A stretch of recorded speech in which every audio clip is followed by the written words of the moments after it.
Chapter 1. A Night Out at Maxim's. Jennifer looked at the clock on the waiting room wall.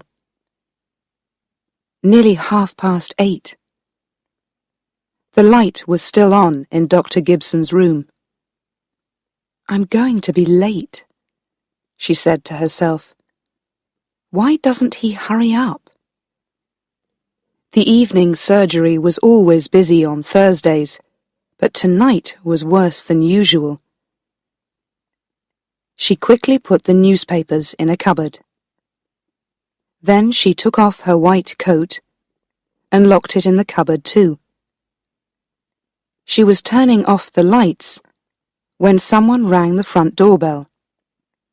Oh no, not another patient, not at this hour. She ran to the door and opened it. Outside it was dark, but she could see a man, his hands deep in his pockets. He moved his head, and the light fell on his face. "Richard!" she cried in surprise. "What are you doing here?" "Can I come in for a minute?" He did not wait for an answer, but pushed past her and went inside. Jennifer turned to him. She was usually pleased when Richard called, but this was the wrong time. "I'm sorry, but you can't stay. I must hurry. I'm meeting my friend Claire for dinner, and—" She stopped. It was Richard's eyes. They looked tired and worried. "What's the matter?" she asked. Just then Dr. Gibson called from his room. "Did I hear the doorbell, nurse? Was it another patient?" "No, it's only my brother, Richard," she called back. She turned back to Richard. "Is something wrong?" she asked again. He shook his head. "I'm fine," he said. "It's just... well, I had some trouble at work." "Trouble?" "It was nothing, really. I said something to my boss, and he didn't like it. He got angry with me, and in the end he told me to go. So I've lost my job." "Oh, Richard, not again! Why do you do these things?" Jennifer was beginning to feel cross with him. "And now you have no money, is that it?" "Take it easy, Jenny. I don't need very much, only £20. I'll pay you back next week. Really, I will." He put his hand on her arm. "You can do that for me, can't you? Just £20. It's for a present." "Yes, I know. A present for a very special girl, like the last one, and the one before." Jennifer knew her young brother well, and she was often angry with him, but she could never say no to him. She opened her bag, took out some money, and gave it to him. "But remember, I want it back next week." Richard smiled and put his arm around his sister. "Thanks, Jenny. This is different. Really, she's very, very special. But you're in a hurry, so I'll go now." "Don't forget," she called after him. "Next week, £20. Maxim's restaurant was busy. Young men and women from offices, several older people, a group of students, and a few theatre people. Jennifer looked around for her friend. Claire usually sat near the window, But tonight she was not there. Somebody was having a party, and all the tables on that side were full. Then Jennifer heard Claire's voice behind her. "Did you get lost? I've been here for hours." "I know I'm late," Jennifer said, "and I am sorry. Today has been really busy. The last patient didn't leave until 8:30. And then I had a visit from Richard. He wanted to borrow some money. He always wants to borrow money." They went to an empty table. A waiter came up to them and took their orders. At that moment, there was a cheer from the party beside the window. An older man in a light grey suit was standing up. He spoke for a few minutes and then held up his glass. All the others stood up and looked at a young girl with large gold earrings who was sitting in the chair next to him. Everyone was laughing, and then they began to sing "Happy Birthday to You." They were all looking at the girl, but she herself just sat there without a smile on her face. The song came to an end, and there was another loud cheer and more laughing and shouting. Someone called out, "21 today! 21 today!" And this time, everyone in the restaurant sang too. Suddenly, there was a loud crash. Then someone screamed, and a voice shouted, "Bring a towel, quickly!" The man in the grey suit was lying across the table. He was holding his face, which was red with blood. On the table there was broken glass. Someone said in a loud voice, "What happened? Did he fall?" Several people were speaking at the same time. "It's his heart, you know. Joe's been in and out of hospital for years. His head hit those glasses." The man was still lying across the table. Jennifer jumped up, and both she and Claire ran over to him. "We're nurses," said Jennifer. "Can we help?" There was a cut on the side of the man's face. It was deep, and he was losing a lot of blood. A waiter ran up with a towel. Jennifer took it and held it to the cut. The man's mouth was open, and he was making strange noises. "He needs a doctor. We'll have to get him to hospital," Jennifer said. She turned to Claire. "You came here in your car, didn't you?" "Yes. Come on. We'll take him," Claire replied. They helped the man outside and put him in Claire's car. Jennifer jumped in beside him, and they drove off. She was still holding the towel to the man's face. The blood was not coming so fast now, and he was beginning to feel a little better. Where are we going?" he asked. "Are you taking me home?" "Just stay there and don't speak," Jennifer told him. "You fell and hurt yourself. You'll be all right, but you must see a doctor. We'll be at the hospital in a few minutes." At the word hospital, the man immediately tried to sit up. "No, no," he said angrily. "I don't need to go to hospital. I'm feeling better now. Just take me home. And who are you? I'm a nurse, Jennifer told him. And you need to see a doctor. We're nearly there now. Just sit still and stop talking. But the man was feeling stronger now, and he would not be quiet. He pulled at Jennifer's arm and said loudly, I don't need a doctor. It's just a small cut on my face. I'm all right now. Take me home.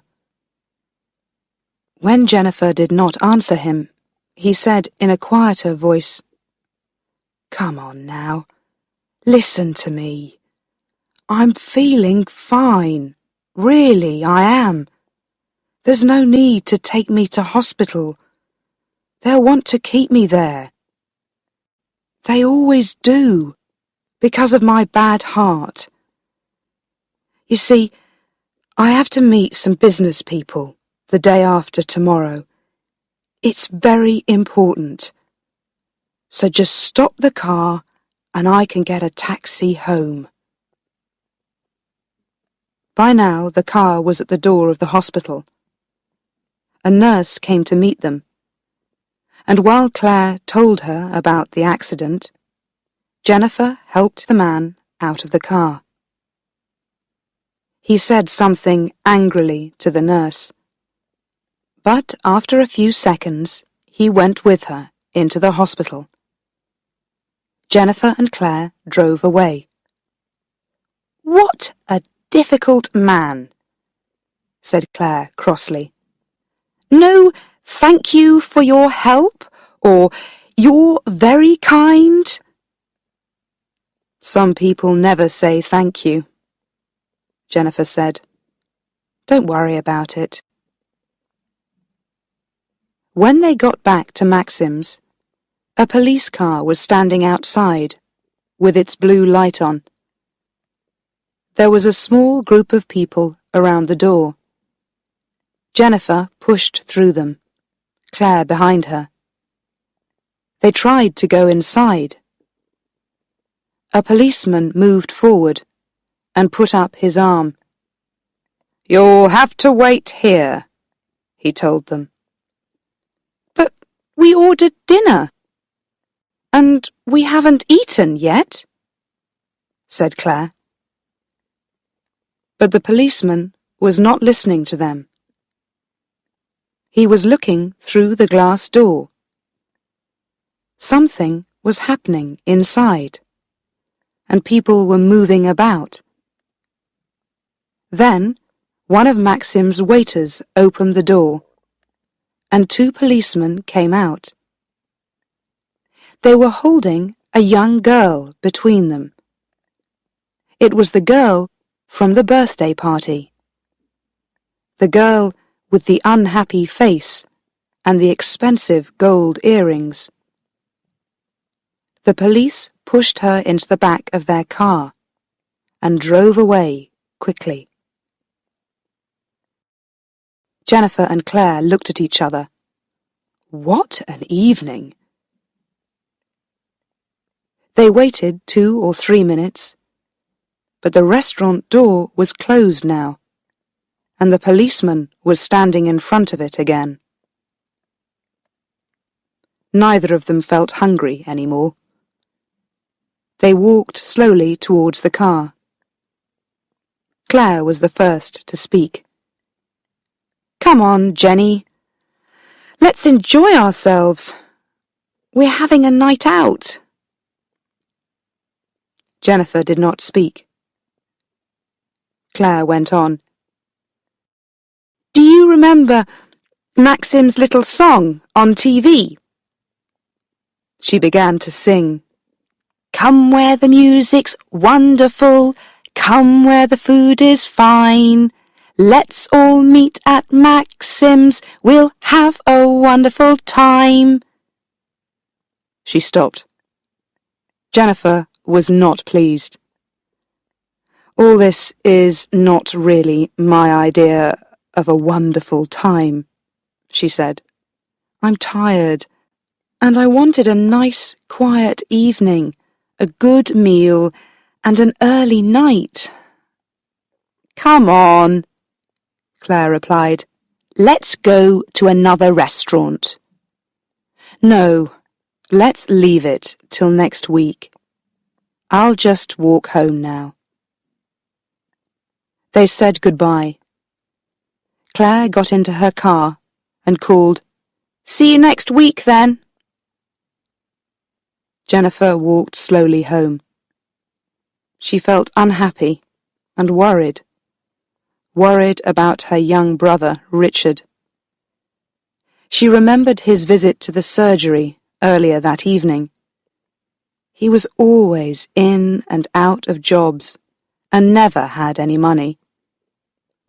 A year ago, he had a little trouble with the police, but Richard did not worry about it.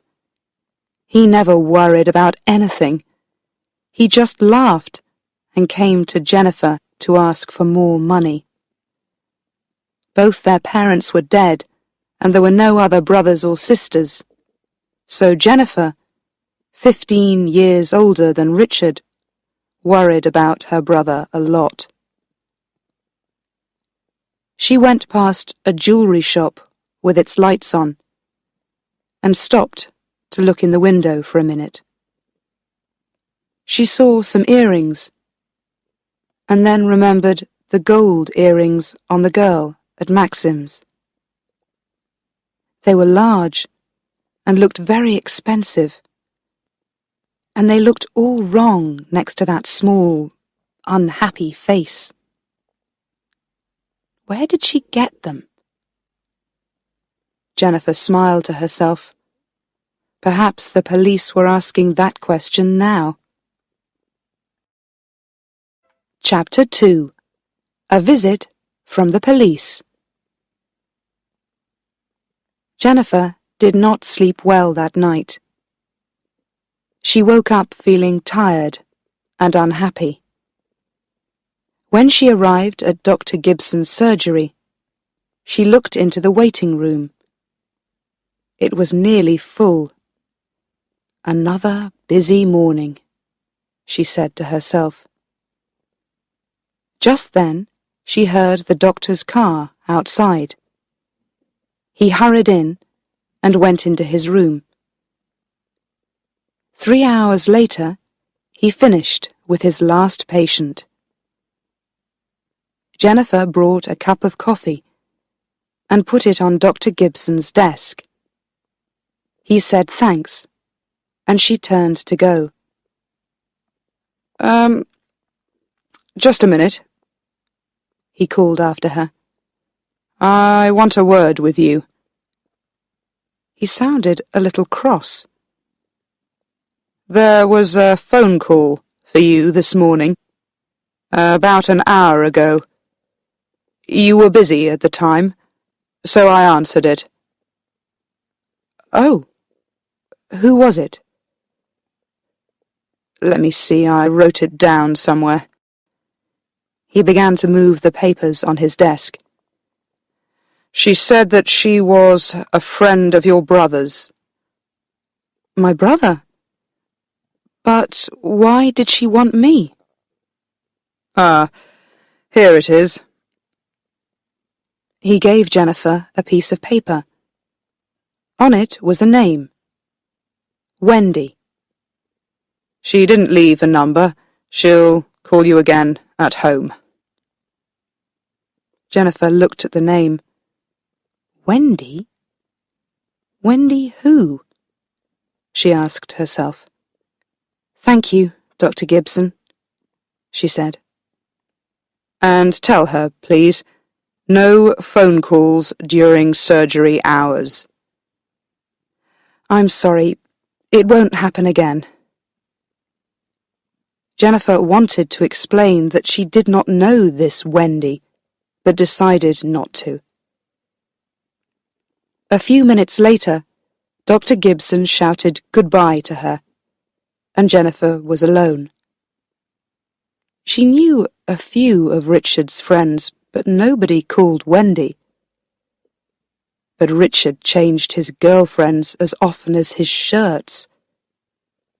Jennifer did not try to remember all their names. At the end of the day, Jennifer arrived at her flat and was going up the stairs when she heard voices above. 2 men were standing outside her door. One of them came up to her. "Miss Walton?" he asked. "My name's Detective Barrett. I'd like to ask you a few questions, please. Can we come in?" She turned the key in the lock and pushed open the door, and all 3 of them went inside and sat down. "It's about Mr. Richard Walton. He's your brother, I think," Barrett began. He spoke softly, but he had a hard voice, cold and unfriendly, and his light blue eyes never left Jennifer's face. "When did you last see him?" Jennifer told him. "And before that?" "I'm not sure. About 3 or 4 weeks ago." Those light blue eyes were still on her. She was beginning to feel uncomfortable. "You didn't see him last weekend, then?" "No." "Try to remember. Did he come here last Saturday, in the evening?" "No." "You're sure?" "Yes, of course I'm sure." Barrett's voice became a little louder. "You didn't meet him in some other place? At the airport, perhaps?" "No, I didn't. I haven't seen him for nearly a month, I tell you. Until last night, I mean." "Last night," Barrett said after her. "Tell us more about last night." "You took a man to hospital from Maxim's restaurant." "Yes. A friend of yours?" "I never saw him in my life before. He fell and hurt himself. They said that he had a bad heart, so I went to the hospital with him. That's all." "You never saw him before. You surprise me, Miss Walton." Barrett was watching her carefully. "You didn't know that he was Mr. Joe Kelly, your brother's boss?" "No, I didn't." "Really? You didn't know him? Very strange, don't you think?" All these questions. She was feeling angry now. She stood up and went across to Barrett. "Look, Detective Barrett, I'm getting tired of this. What's it all about? You want me to answer your questions, and you don't tell me why. What's the matter? I want to know. Is Richard in trouble?" Barrett held up his hands. "All right, take it easy." He gave a little smile, but his eyes were cold, and he was still looking hard at Jennifer. The other detective said something quietly to Barrett. Then Barrett went on. "Your brother, what do you know about his girlfriend?" "His girlfriend?" "Yes, Wendy. He works with her at Joe Kelly's." Wendy! The mystery telephone call at the surgery that morning. Jennifer tried to hide her surprise.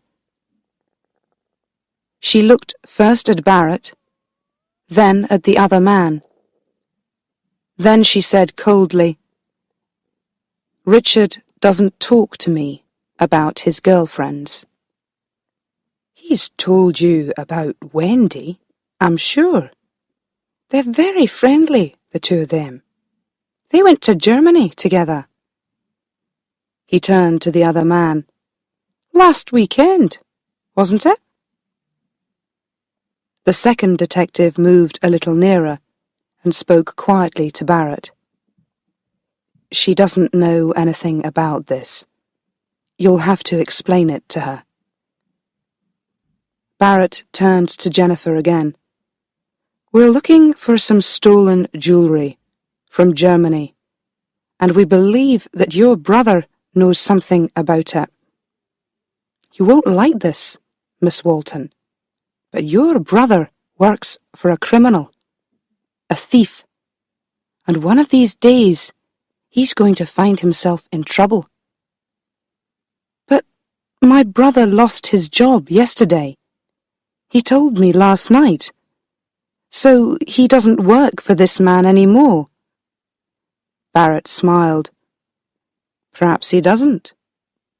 Or perhaps he wants people to think that he doesn't work for Kelly. He went on. If you don't want to see your brother in prison, tell him to keep away from Kelly and from beautiful young girls like Wendy. Jennifer looked at him and said nothing. Barrett stood up. He looked at the other man, and they both moved to the door. Jennifer followed and opened it for them. Good night, Miss Walton.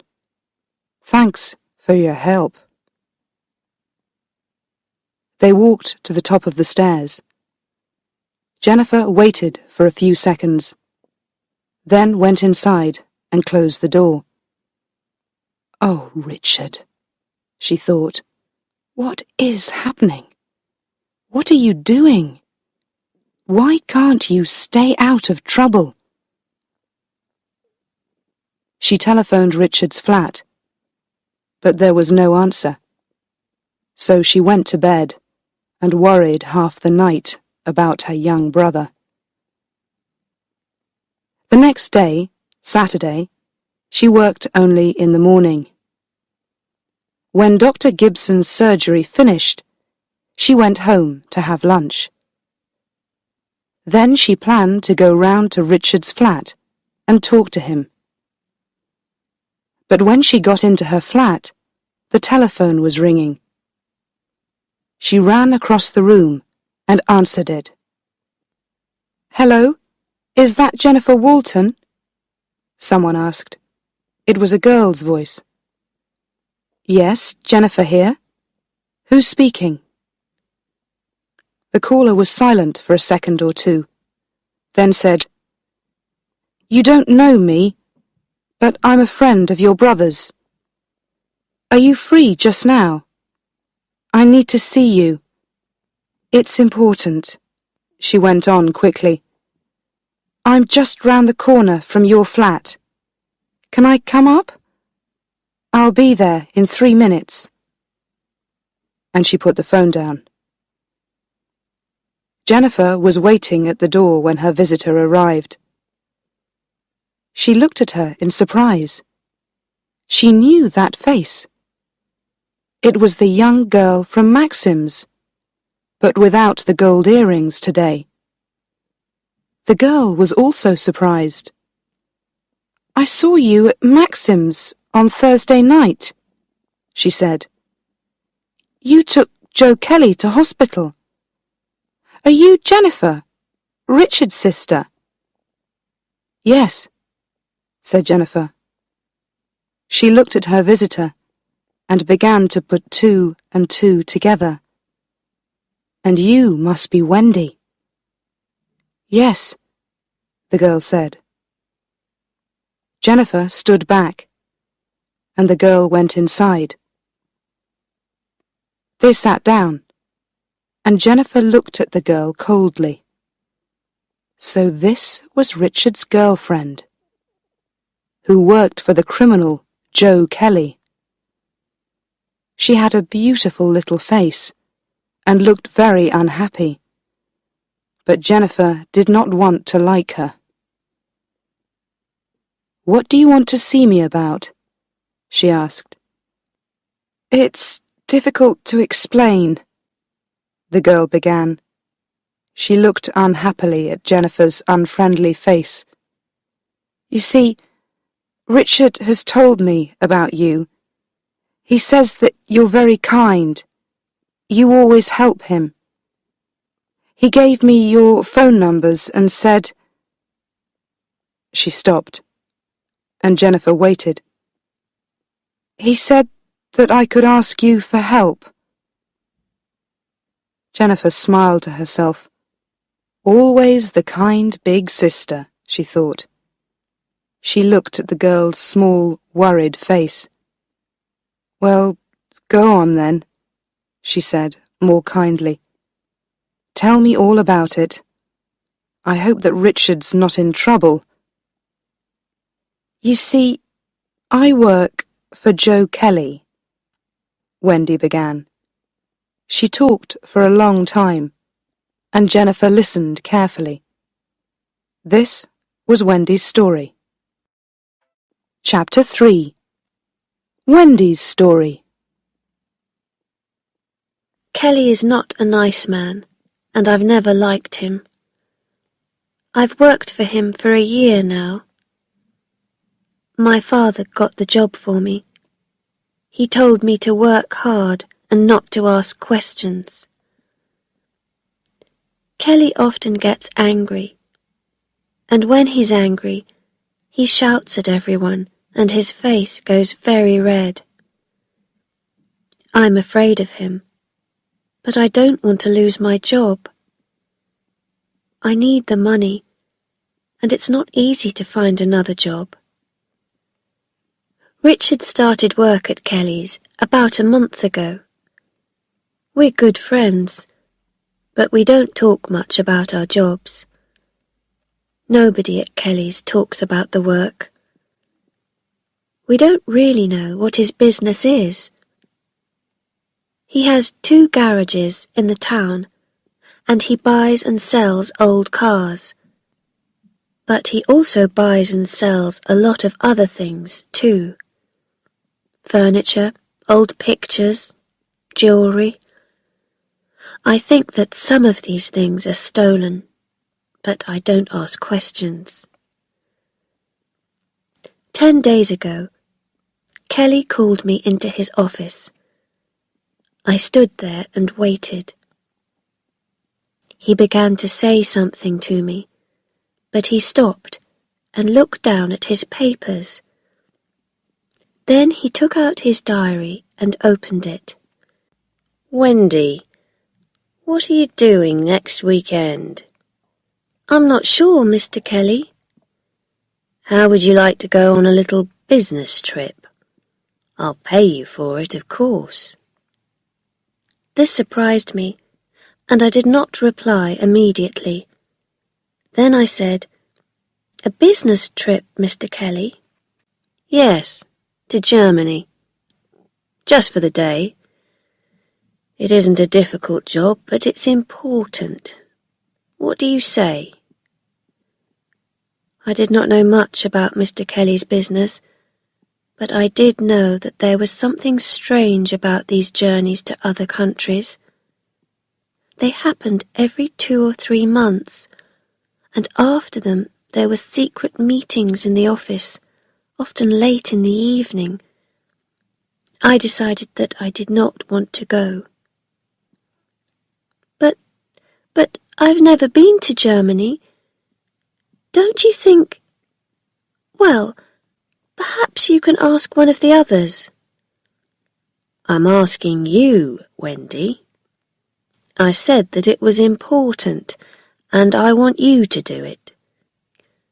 I began to say something, but he was still speaking. "I have friends in Frankfurt, and they want to send me some things. They'll give you 3 small boxes, like egg boxes, and you'll bring them back here. There's nothing difficult about that, is there?" I didn't say anything. "Are you listening to me, Wendy?" he asked. I need you to do this job for me." His voice was getting louder now. I looked him in the face. I'm sorry, Mr. Kelly. I've just remembered. I'm busy next weekend. I can't do it." He jumped up and his chair fell back. "Now, just you listen to me, young woman. You work for me, remember that? I'm the person who pays you." He caught my arm and shook me. "This time, I'm telling you, not asking you. You'll go to Frankfurt or there'll be trouble. You will leave on the first plane on Saturday morning and come back the same evening, with the 3 boxes. And don't say a word to anyone. Do you understand?" Then he walked out. I didn't sleep much that night, or the next. I wanted to tell Richard, but he was out of town on another of Kelly's jobs. What could I do? I was afraid, and Kelly knew that I was afraid. He did not speak about it again, but on Friday he called me into his office and gave me my plane ticket and some money. There was no escape. Saturday morning came, and I went to the airport. While I was waiting there, I heard my name. I knew that voice immediately. I turned round. "Richard!" I cried. "Oh, Richard, I'm so pleased to see you. But what are you doing here?" "I'm coming with you, to Frankfurt. Kelly told me to. Look, here's my ticket." "You mean... Wait a minute. What did Kelly tell you?" Richard was smiling. "He told me to come with you, that's all. To stay with you. You know, on the plane. And in Frankfurt."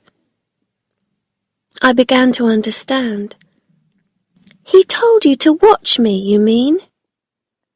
When we were on the plane, Richard asked me about my work at Kelly's. He knew very little about Kelly's business, and he knew very little about our trip to Frankfurt. I told him about the egg boxes and why I was afraid. "The boxes are small," Kelly said, "so I think it's jewellery," I told Richard. "And I think it's stolen jewellery." Then Richard got very angry and said, "Kelly can't send you on a job like this. Why doesn't he go himself?" "But that's it, Richard. It's easier for a girl. Kelly knows that. He's clever, you know. But he thinks I'm afraid, so he sent you to watch me." For a time, Richard just sat there and thought. After a while, he turned to me. "You're not going to do it. You're not going to carry stolen jewellery for that man. Leave it to me. I'll think of something, of some plan." Then he was silent again. When we arrived in Frankfurt, we went to a hotel for breakfast. Then Richard went off to buy a newspaper, and after that we sat around for about half an hour. We had to meet Kelly's friends outside the hotel. When we walked out of the door, 2 men were waiting for us in a white Mercedes. We drove through the busy streets of the city and then into the country. Some time later, we stopped at an old house with trees all around it. We all went inside, and the men took us into a dark room at the back and left us there. It was cold, and Richard gave me his coat. He was smiling quietly to himself. We waited there in silence. In another room, people were talking. We could hear their voices. Then the driver of the Mercedes came and took us upstairs. A short man in a dark green shirt was sitting at a desk. In front of him, on the desk, were 3 boxes. He was playing with a pen and watching us carefully. Richard spoke to him in German. I did not understand, but I heard Kelly's name, and the man in the green shirt began to say something. All at once, there were noises outside, the sound of cars and voices and people running. The man jumped up from his desk and pulled a gun out of his pocket. He tried to get to the window, but at that minute the door opened and 3 or 4 policemen ran in and jumped on him. There was a fight, but the police got his gun from him and held him on the floor. An older man arrived, a police inspector with grey hair, and began to give orders to the policemen. He called across the room to Richard and me in very good English. "Are you all right?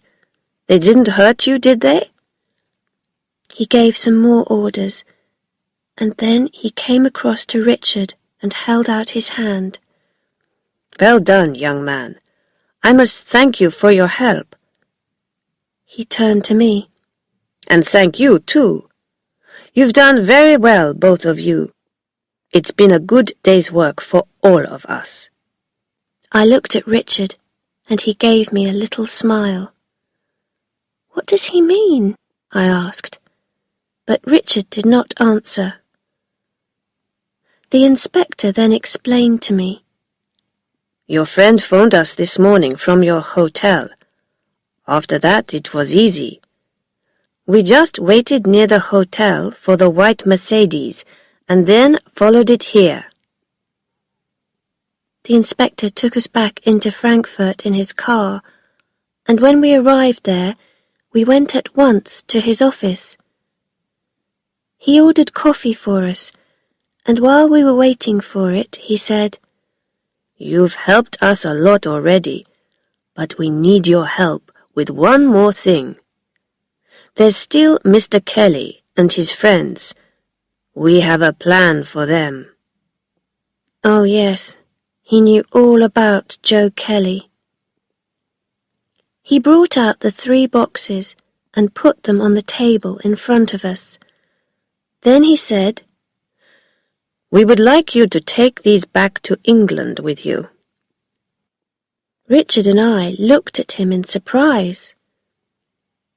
The inspector waited for a minute and then went on. "You don't need to be afraid. Perhaps you're thinking about the British police, is that it? Everything will be all right. I will speak to Chief Superintendent Edwards in London, and there'll be no trouble for you.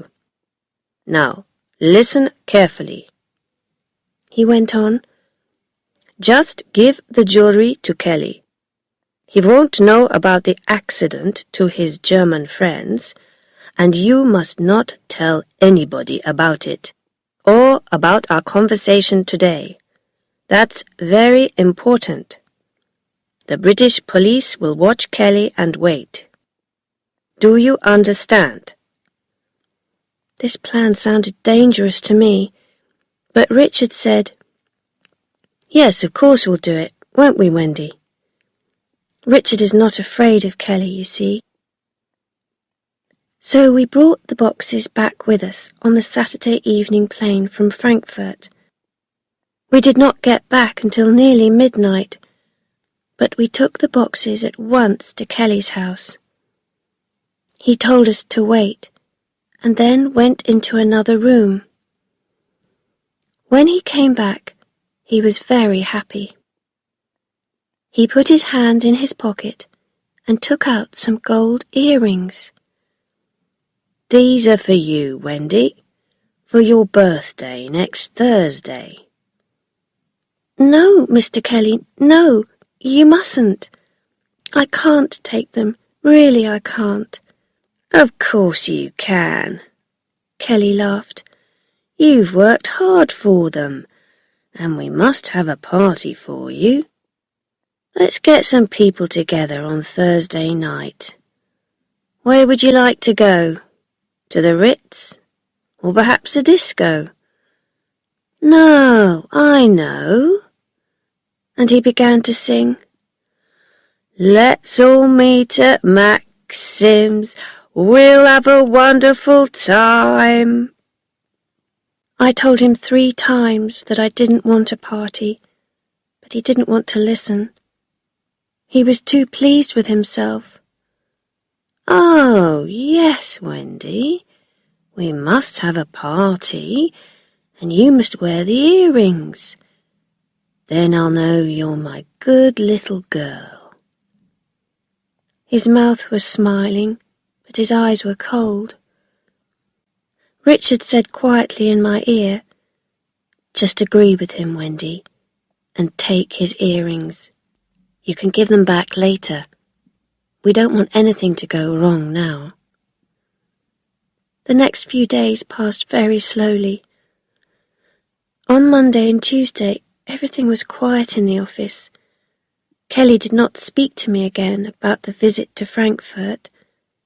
He stayed in his office most of the time and was always on the telephone.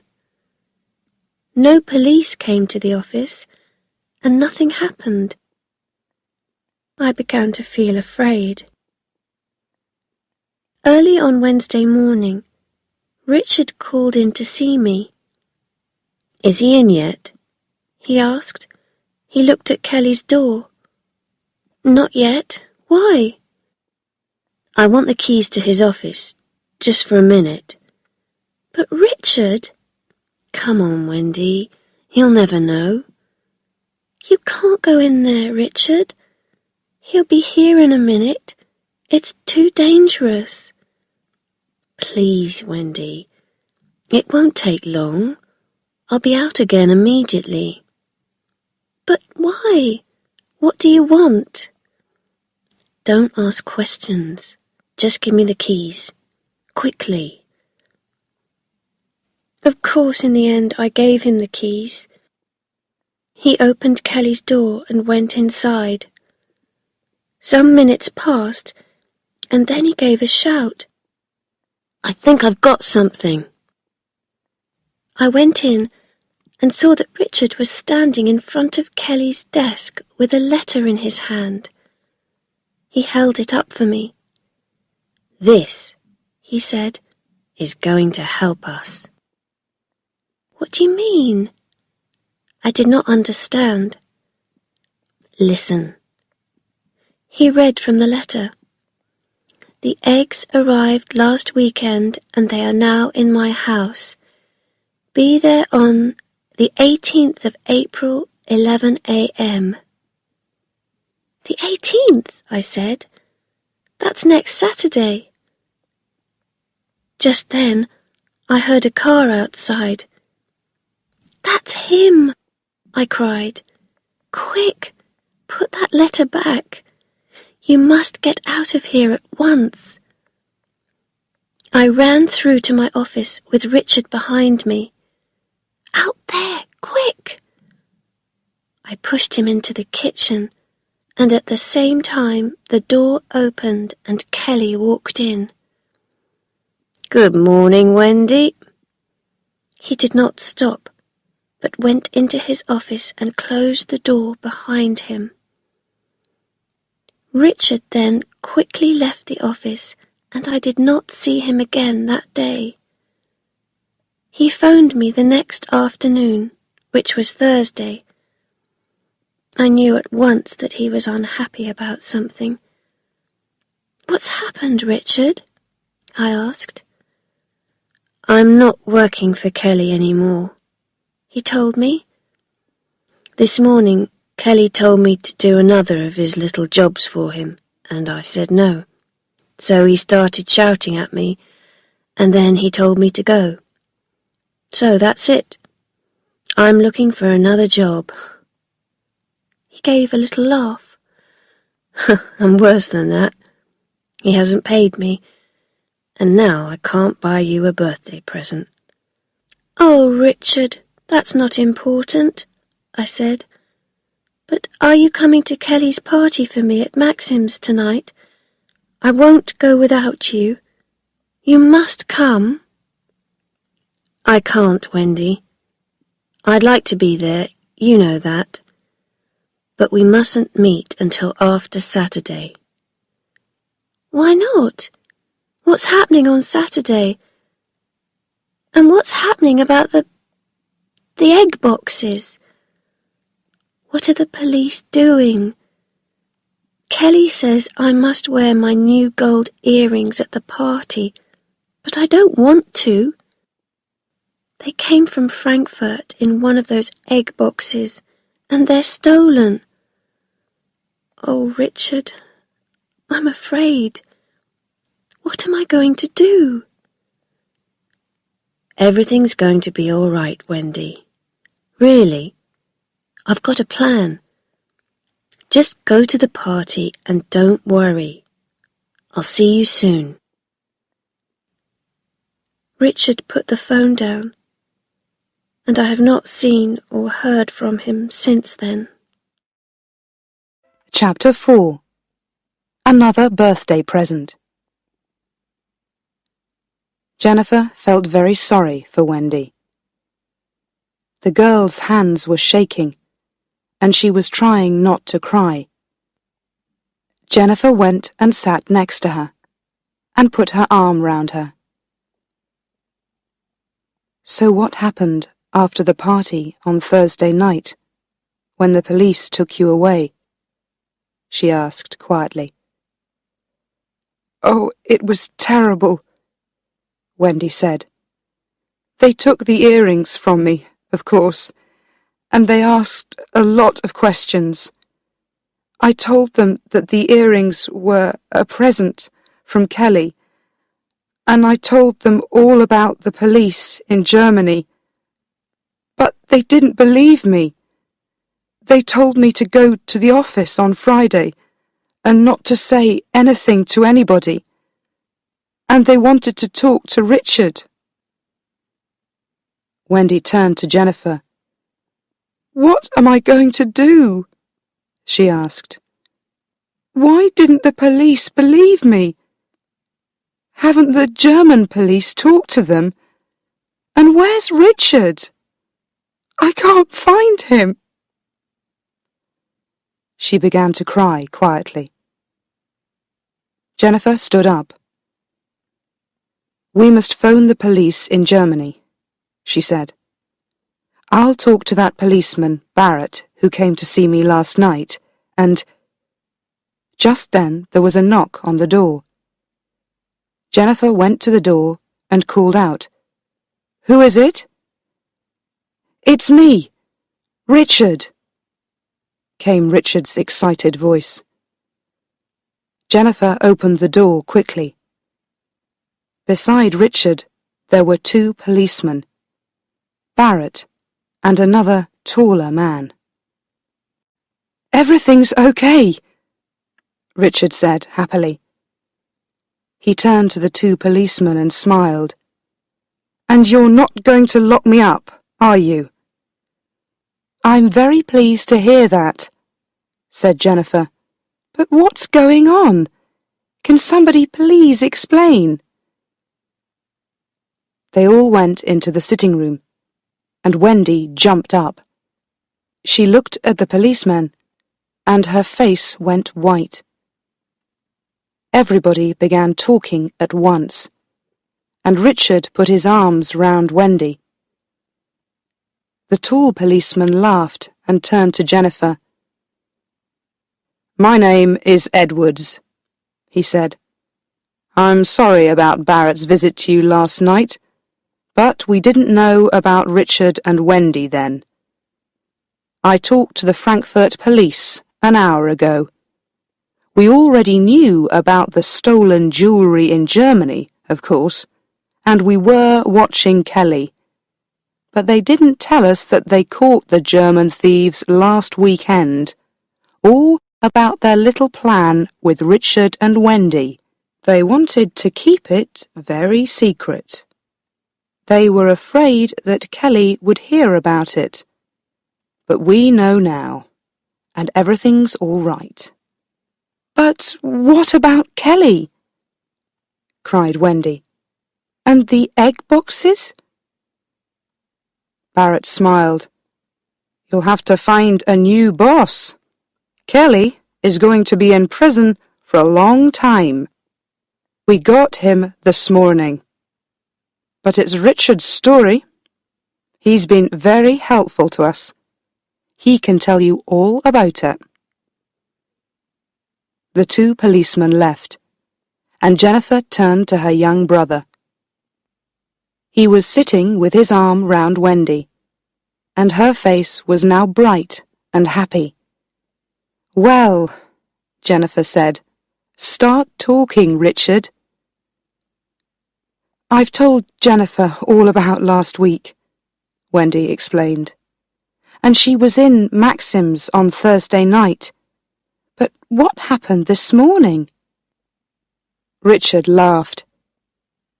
When I looked in Kelly's office last Wednesday, I found that letter about the eggs. You remember, Wendy? Well, the German policeman told us to do nothing, but I wanted the British police to catch Kelly. Perhaps they were watching Kelly carefully, but I wanted to be sure. So, early this morning, I went to the police station and told them about the letter. They were not very friendly, and they kept me in the police station. But they went to Kelly's house at 11 o'clock.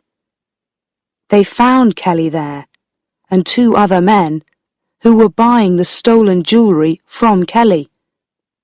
So they brought Kelly and the two other men into the police station, and the egg boxes, of course. Kelly was very angry, and told the police that Wendy and I were the thieves. I told Barrett and Edwards about the German policeman's plan again and again, and in the end they telephoned Germany and talked to the inspector in Frankfurt. He explained everything. So here we are. Richard laughed again, happily. He put his hands in his pockets. And here's £20 for my big sister, and a little birthday present for my favourite girl. Jennifer looked at him. She suddenly felt very happy about her brother. You can keep the money, she said. It's not important. But I only gave it to you on Thursday night, she said. How? I've got a new job, said Richard. Started yesterday, and this time I'm not working for a jewellery thief. Wendy opened her present and laughed for the first time that day. Oh, look, she said. It's some gold earrings. They're lovely. Richard laughed too. They're only small earrings, Wendy, but I can tell you this. They did not come from Frankfurt in an egg box.